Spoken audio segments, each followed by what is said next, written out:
चांद को एक हिंदू सनातन राष्ट्र के रूप में घोषित किया जाए और उसकी राजधानी शिव शक्ति पॉइंट ही हो।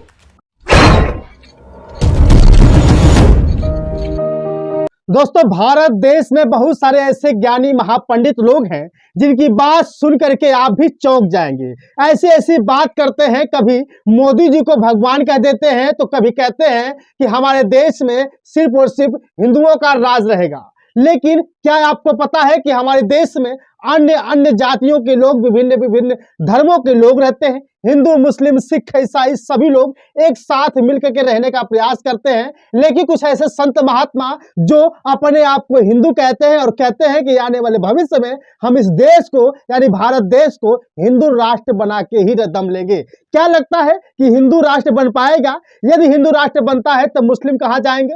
यदि हिंदू राष्ट्र बनता है तो सिख कहाँ जाएंगे? ईसाई धर्म के लोग कहाँ जाएंगे? बौद्ध धर्म के लोग कहाँ जाएंगे? यदि सभी धर्म के लोग अपने अपने राष्ट्र की बात करना शुरू कर दें, ईसाई धर्म के लोग ईसाई राष्ट्र की बात कर दें, सिख धर्म के लोग सिख राष्ट्र की बात करें, इसी तरह सभी लोग अपने अपने धर्म की राष्ट्र की बात करने लगे तो क्या हमारा देश बटेगा नहीं? फिलहाल कुछ कुछ ऐसे लोग हैं जो अपने आप को बड़ा चालाक, चतुर और ज्ञानी समझते हैं। उन्हें तो यह भी नहीं पता कि उनकी आखिरी सांस कब निकलेगी, लेकिन लोगों के बारे में हमेशा ही सही सही बताने का प्रयास करते हैं, भविष्यवाणी कर देते हैं। आपने अक्सर ऐसे संत महात्माओं, ज्ञानी, मूर्ख पंडितों के बारे में तो जरूर सुना होगा जो अपने भाषा के बारे में नहीं, अपने बारे में नहीं, अपने कुल के धर्म के बारे में नहीं, बल्कि दूसरे लोगों के बारे में ज्यादा जानकारी रखते हैं।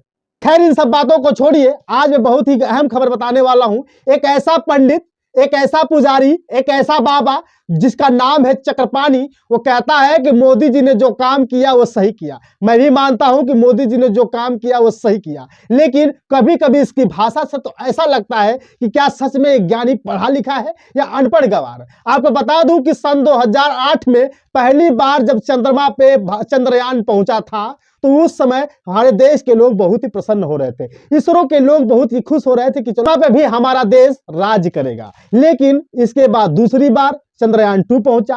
भारतीय प्रधानमंत्री मोदी जी के राज में 23 अगस्त 2023 को जब चंद्रयान 3 चंद्रमा पर पहुंचा तो सभी लोग खुश हो रहे थे, पूरी जनता खुश थी, देश के लोग खुश थे। हमारे देश के प्रधानमंत्री ने वो कर दिखाया जो आज तक संभव नहीं था। लेकिन कुछ ऐसे लोग हैं, जब चंद्रयान 3 पहुंचा तो खुशियां तो मना ही रहे थे, साथ ही चंद्रमा की पूरी जमीन हड़पने का काम भी कर रहे थे, यानी उसके बारे में तर्क लगा रहे थे। हमारे साथ एक स्क्रीन पे वीडियो देख रहे हैं, एक चेहरा दिख रहे हैं, इनका नाम है बाबा चक्रपाणी। बाबा चक्रपाणी जब चंद्रयान 3 चंद्रमा पर पहुंचता है तो मोदी जी को बधाई देते हैं। मोदी जी को बधाई देने के बाद उनसे अपील करते हैं, देश के प्रधानमंत्री जी से निवेदन है कि चंद्रमा पर जिस जगह पर चंद्रयान 3 पहुंचा था, यदि आपने शिव शक्ति पॉइंट नाम उसका रख दिया तो आपसे निवेदन यह भी है कि इस पूरे चंद्रमा को आज ही से हिंदू राष्ट्र घोषित कर दीजिए, क्योंकि जब तक हिंदू राष्ट्र घोषित नहीं करेंगे तब तक हो सकता है कोई दूसरे धर्म के लोग या दूसरे देश के लोग जाकर के उस पर राज्य स्थापित कर ले। इनकी थोड़ा सा वीडियो सुन लीजिए, इनका कहना क्या है, थोड़ा सा स्क्रीन पे देख लीजिए आप। है उस स्थान का नाम शिव शक्ति पॉइंट रखा है और इसकी घोषणा किया है।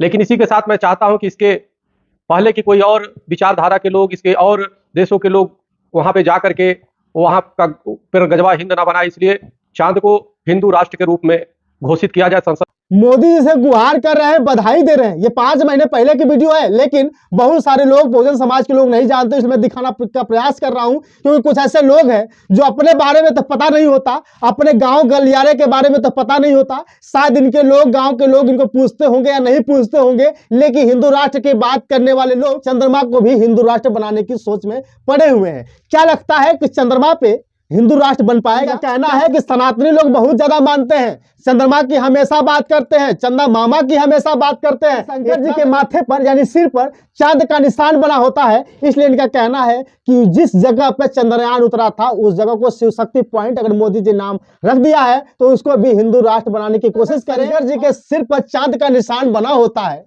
क्या यह सत्य में है? क्या यह सच में है? अगर सच में है तो सबसे पहले पाकिस्तानियों की बात करें तो पाकिस्तानी के झंडे पर भी चांद और स्टार दोनों का निशान होता है। क्या अगर पाकिस्तान के लोग समझने लगे, पाकिस्तान के लोग सोचने लगे कि अब ये हिंदू राष्ट्र नहीं बल्कि मुस्लिम राष्ट्र बनना चाहिए, तो क्या सत्य हो सकता है? आपको बता दूं कि झगड़ा होने की बात अगर है, ये लोग यानी हिंदू राष्ट्र धर्म के लोग यानी पंडित लोग, अगर ज्ञानी लोग अपने आप को, इस देश को हिंदू राष्ट्र बनाने के चक्कर में लोगों में विभाजन करने के बारे में नहीं सोचते तो शायद कभी झगड़ा ही नहीं होता, कभी बवाल ही नहीं होता। जिस तरह से पाकिस्तान ने अपने झंडे पर चांद और स्टार का निशान लगाने के बावजूद भी चांद को अपना नहीं समझता है, क्योंकि सिर्फ और सिर्फ इसलिए क्योंकि उनको पता है ऐसे लोग सिर्फ और सिर्फ मूर्ख होते हैं, इनको ज्ञान भी नहीं होता है कि मैं जो कह रहा हूं वो संभव है या नहीं है। फिलहाल चांद के बारे में, चांद पर हिंदू राष्ट्र बनाने की तैयारी में तो इसलिए लग रहे हैं क्योंकि मुझे लगता है कि भारत देश को हिंदू राष्ट्र कभी घोषित नहीं कर पाएंगे। भारत देश से हार चुके हैं, यानी यहाँ की बातों से अब वर्त उब चुके हैं कि हिंदू राष्ट्र बनना संभव नहीं है, इसलिए चांद पर अभी से हिंदू राष्ट्र बनाने की तैयारी में के बारे में सोच रहे हैं। मोदी जी से गुहार भी कर दिए हैं। बाकी आपकी राय क्या है कि बाबा चक्रपाणी की ये जो बात है, जो इनका शब्द है, क्या ये सही है? क्या इनके बारे में ऐसा नहीं लगता कि हिंदू राष्ट्र की बात करने वाले लोग हिंदू, मुस्लिम, सिख, ईसाई सबको आपस में लड़ाने की बात कर रहे हैं? क्योंकि इनकी जुबान से ये शब्द जैसे निकल रहा है कि मुसलमान लोग चाहे दूसरे धर्म के लोग जाएंगे तो राज करेंगे और फिर से लड़ाई होगी, तो साफ जाहिर रखता है कि ये लोग सिर्फ हिंदुओं को प्यार करते हैं, मुसलमान, सिख, ईसाई धर्मों को नहीं। बाकी आपकी राय क्या है कमेंट करके जरूर बताइएगा। बहुत बहुत धन्यवाद।